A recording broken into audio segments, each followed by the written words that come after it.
மத்தேயு 18ஆம் அதிகாரம் 3:4 நீங்கள் மனம் திரும்பி பிள்ளைகளைப் போல் ஆகாவிட்டால் பரலோக ராஜ்யத்தில் பிரவேசிக்க மாட்டீர்கள் என்று மெய்யாகவே உங்களுக்கு சொல்லுகிறேன். ஆகையால் இந்த பிள்ளையைப் போல தன்னை தாழ்த்துகிறவன் எவனோ அவனே பரலோக ராஜ்யத்தில் பெரியவனாய் இருப்பான்.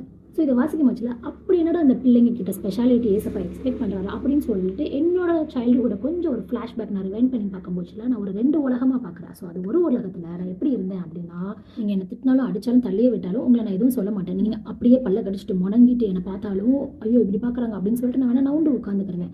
நீங்கள் என் முன்னாடியே உட்காந்துட்டு ஏதாவது சாப்பிட்டா கூட அது எனக்கு ஆசையாக இருந்தால் கூட நான் கேட்க மாட்டேன். ஏன்னா அது எனக்கு எம்பாரசிங்காக இருக்கும். அப்படி எனக்குரியதை நீங்கள் வாங்கி சாப்பிட்டாலும் அதை ஃபைட் பண்ணிக்கிட்டுலாம் இருக்க மாட்டேன், அதை டிஃபெண்டும் பண்ண மாட்டேன், நான் விட்டுருவேன்.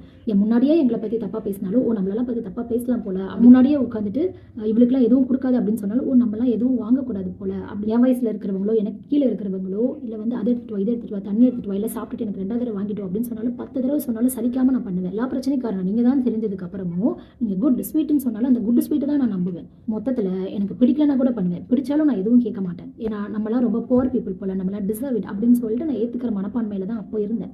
ஒருவேளை இவ்வளோ பண்ணுற நீங்கள் ஒருவேளை எங்கள் வீட்டுக்கு வராங்க அப்படின்னா இதெல்லாம் மனசில் வச்சுட்டு பழி வாங்குறது அப்படிலாம் இல்லை. ஸோ வந்தாலும் நான் போய் பீரோவை திறந்து அவங்க காட்டலனா கூட நான் காட்டுற அளவுக்கு நான் இருந்தேன். இன்னொரு உலகத்தில் நான் ஒரு நல்ல பட்டர்ஃப்ளை, ஒரு ஹாப்பியஸ்ட் பர்சன். ஸோ லைக் எனக்கு கீழே இருக்கிறவங்களை போய் காயப்படுத்துறதோ துன்பப்படுத்துறதோ அதெல்லாம் எதுவும் கிடையாது. நான் ஸோ எல்லாத்தையும் ஈக்குவலாக ட்ரீட் பண்ண ஒரு ஹாப்பியஸ்ட் பர்சனாக நான் இருந்தேன். ஓகே, இப்போ என்னோட சைல்டுஹுட் நான் யோசித்து பார்த்தேன் அப்படின்னா, ஸோ எல்லா மத்தியிலும் கரத்தில் இருந்து ஏசப்பா அப்படியே கொண்டு போய் நம்ம காயப்படாமல் நம்ம எப்படி இவ்வளோ through out the happiest person நம்ம வந்திருப்போம், ட்ராவல் பண்ணி வந்திருப்போம். ஸோ அந்த மாதிரி தான் நான் ஃபீல் பண்ணுறேன்.